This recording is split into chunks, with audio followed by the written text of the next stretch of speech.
Vamos a dar inicio a una nueva temática que es la Edad Moderna.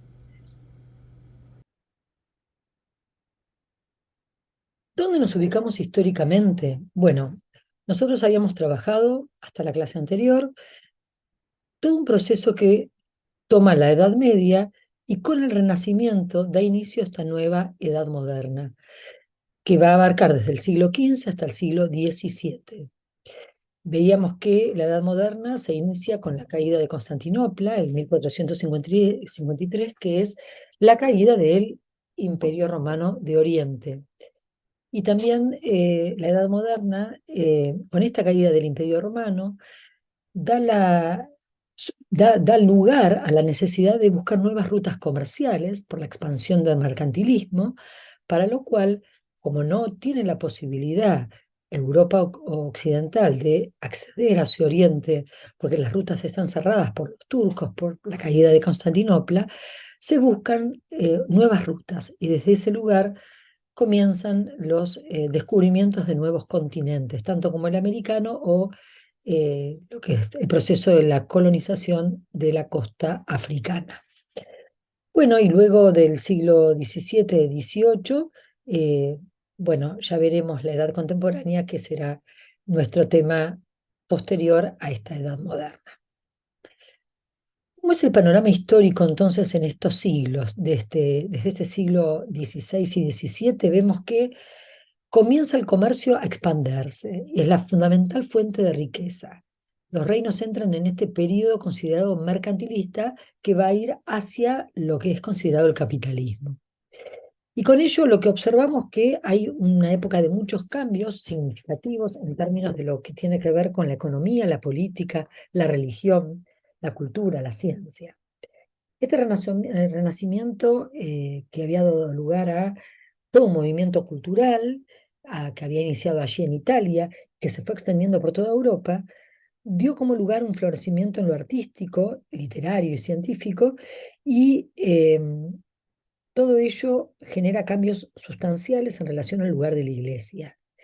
Hay una crisis en la Iglesia Católica, lo que aquí se observa como la corrupción del Vaticano, porque hay un exceso de bienes eh, por parte del alto clero, eh, lujosos, innecesarios, considerados por lo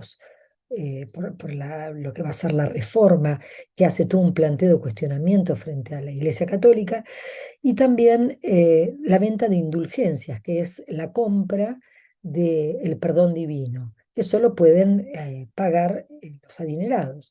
Y esto quiere decir que se considera que hay una crisis de corrupción en la Iglesia Católica.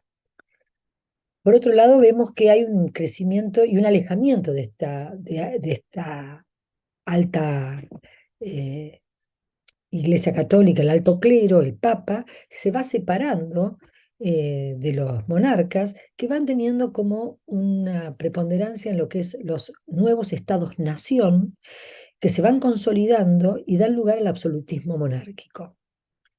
Entonces los reyes fortalecen sus lazos con las ciudades y se van alejando un poco de estas alianzas con el alto clero, con el papado. Vemos que también hay una estratificación social marcada. Desde la vértice de la pirámide tenemos al monarca y luego el alto clero y también la alta nobleza.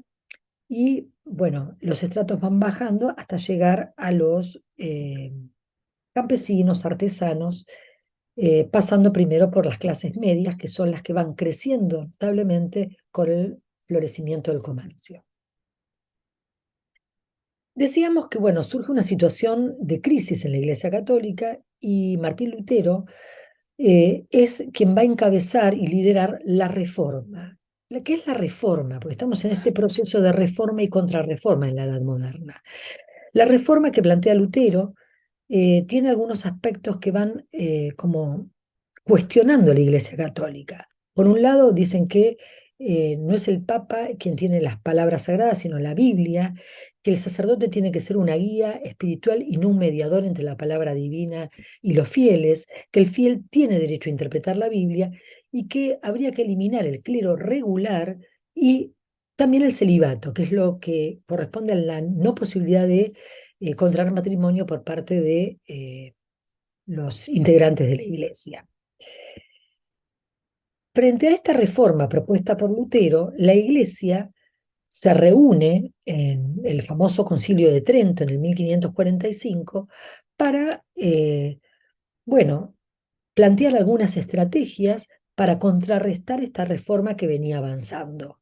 ¿Y qué es lo que ellos deciden? Deciden, por un lado, que la iglesia va a ser ya ahora nominada y nombrada como la Iglesia Católica, para diferenciarse de, entre otras, la Iglesia Protestante, la Anglicana, que son las que estaban de la mano de la Reforma. Por otro lado, vuelven a plantear que el dogma tiene que estar dictado por el Papa y que no es cuestionable, que los sacerdotes van a tener poder sobre los fieles, que el celibato es obligatorio, y entonces van a crear la Inquisición como aquel organismo que va a sancionar toda conducta que esté por fuera de este posicionamiento de la contrarreforma, y van a tener también una misión educativa, la orden de los jesuitas, que van a ser también como los soldados de la iglesia, ¿no? Van a estar militarizados y también van a ordenar, de alguna manera, una educación muy fuertemente orientada a esta contrarreforma, a seguir dándole lugar al peso que tiene la Iglesia Católica. Volviendo a la Reforma, que es quien cuestiona a través de la mirada de Lutero eh, el posicionamiento antiguo que tenía la Iglesia y el poder que tenía el papado por sobre la sociedad, la Reforma lo que tiene como característica este movimiento reformista es uno de los aspectos que se realzan es la lectura en las lenguas vernáculas, que lo habíamos visto ya en el Renacimiento, ¿no? Con este avance de caracterizar la regionalización de las lenguas corriéndose del latín. Y aparecen, bueno, algunas figuras que se destacan. Habíamos dicho recién Lutero, eh, que es de Alemania y que dice que los hombres deben ser instruidos. También aparece en Bohemia, que es la zona de Checoslovaquia, Jan Hus, que va a codificar la ortografía y redactar un silabario. Y también en Inglaterra, John Wycliffe, que va a decir que cada fiel va a poder convertirse en teólogo. Por el contrario, en la contrarreforma, la educación, a partir del famoso Concilio de Trento que hemos mencionado recién, van a tomar medidas respecto a la educación. ¿Y cuáles son algunas de estas medidas? Por un lado, la creación de la Inquisición, que va a sancionar toda conducta por fuera de lo deseado y planteado en esta contrarreforma. Y van a crear lo que se denomina el Índex, que es una lista de libros prohibidos. Van a buscar también reorganizar las escuelas para evitar la expansión de estas ideas reformistas, y van a ser los obispos los que se van a encargar de controlar las escuelas, y también los jesuitas que se van a encargar de la educación de laicos y clases dirigentes. Por otro lado, esta expansión en el descubrimiento de nuevos territorios, en esta búsqueda de rutas comerciales, van a presentar frente a esta nueva sociedad la idea de la utopía. Y la utopía tiene que ver con esa importancia de una educación que va a abrir un camino a nuevas reflexiones sobre este nuevo mundo. Esta colonización de los nuevos territorios, tanto americanos como africanos y también asiáticos, inspiraron en algunos europeos esta idea de la utopía pensando en que hay una nueva sociedad que va a tener que ser organizada. De aquí vamos a ver después todas las ideas que surgen educativas en los territorios de las colonias, posteriormente los incipientes estados nacionales. Entre algunas figuras que surgen en esta edad moderna y que van planteando algunas ideas en relación a la educación, tenemos a François Rabelais en el año 1494 a 1553, que habla de la educación ideal y que considera que la educación ideal es aquella que nos ofrece el conocimiento de las lenguas griegas, hebreas, latinas. También que se deberían enseñar entre las áreas de conocimiento geometría, aritmética, música, astronomía, derecho, y que todo europeo debe ser conocedor de la historia de la naturaleza de todos los rincones del mundo.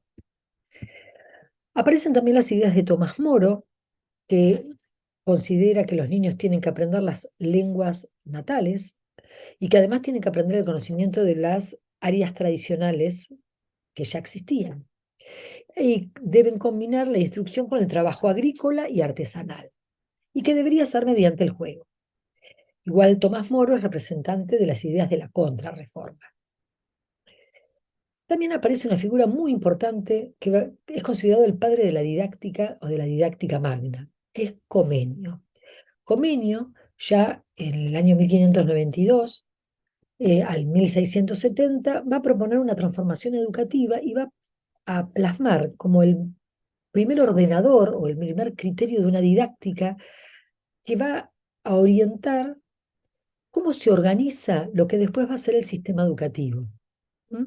Entonces, elabora un manual eh, que sería como un texto didáctico en donde recomienda, bueno, cómo debería ser organizado este sistema por edades, por áreas de conocimiento, entre otras. Jean-Luc, otra figura importante del siglo XVI, va a proponer que la educación tiene que favorecer la creación de ciudadanos con una conciencia cívica, pero que debe ser pacífica. Y entonces va a poner en juego, a la persuasión, a los métodos no autoritarios y al autogobierno como instrumentos de su pedagogía. Vemos que en esta época, en esta edad moderna, aparece como corriente intelectual lo que consideramos la Ilustración y que va a permear todos los campos del saber del siglo XVIII. Y lo que va a orientar es la laicización o secularización, o sea, un corrimiento de la mirada de la Iglesia para poner en juego a las ideas del racionalismo. Va a ser incipientemente fuerte y potente la idea del racionalismo. La razón va a ser la que ordene, eh, bueno, todo pensamiento y todo criterio de corriente intelectual. La educación en la Ilustración de este siglo XVIII va a tener como características algunos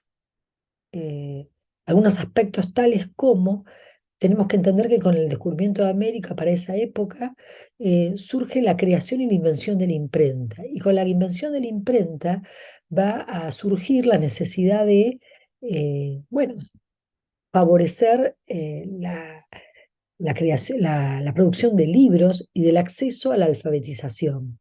Entonces se plantea en este momento la importancia de crear una gran enciclopedia de las ciencias y artes y oficios que pueda clasificar y ordenar en una misma obra todas las áreas de conocimiento acumulados por la humanidad.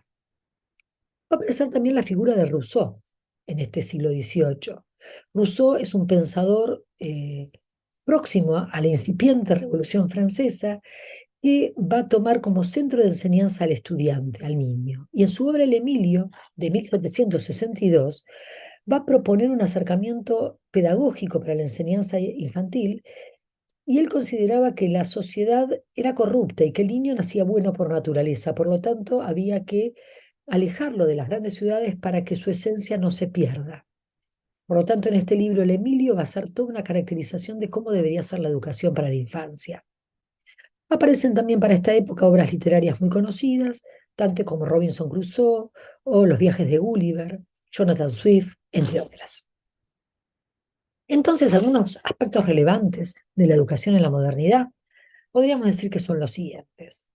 Va a aparecer la idea de una educación fuertemente laica, separada de la religión, y que va a basarse en la ciencia y el razonamiento. Por lo tanto, progresivamente se va a buscar va a alejarse de la fe o de la creencia religiosa y acercándose al conocimiento empírico. Por lo tanto, decimos que en la modernidad la educación se va a desarrollar en relación a la razón, a la lógica, promoviendo un pensamiento crítico y resolución de problemas. Y que que lo que se va a buscar es que se puedan analizar y evaluar las informaciones de manera objetiva, tomando decisiones basadas en la evidencia. Por otro lado, se considera que la educación va a posibilitar el progreso social y económico, tanto a nivel individual como colectivo. Por lo tanto, se cree en la educación. La educación va a tener un peso muy importante y esto se va a observar fuertemente luego de la Revolución Industrial y de la Revolución Francesa, con la creación de los estados nacionales, con el nacimiento de los sistemas educativos modernos. Por otro lado, es importante destacar que se destaca en las formas de enseñar y en la pedagogía de la modernidad un aprendizaje activo por parte del alumno, con una enseñanza personalizada. Va a buscar que los estudiantes puedan ser partícipes de su propio proceso de aprendizaje y que la educación se adapte a sus necesidades, habilidades y también a las necesidades de la sociedad. A grandes rasgos, bueno, hemos visto que la modernidad produce cambios sustanciales y que el descubrimiento de nuevas rutas comerciales y con ello el descubrimiento de América va a pautar y va a abrir a un desafío de un nuevo mundo y de una nueva sociedad y una nueva organización social que posteriormente veremos cómo con el nacimiento de los estados modernos van a dar lugar al nacimiento del sistema educativo y de la escuela moderna en su máximo esplendor. Los invito luego de esta presentación muy escueta a profundizar estos temas, tanto de la reforma como de la contrarreforma, como del descubrimiento de América y de las nuevas tierras, en los videos que se van a proponer a continuación para su visualización. La idea es, bueno, ir recuperando las ideas principales en el recorrido también de la bibliografía y lo retomaremos en nuestra clase sincrónica. Bueno, los dejo aquí para la visualización de los videos.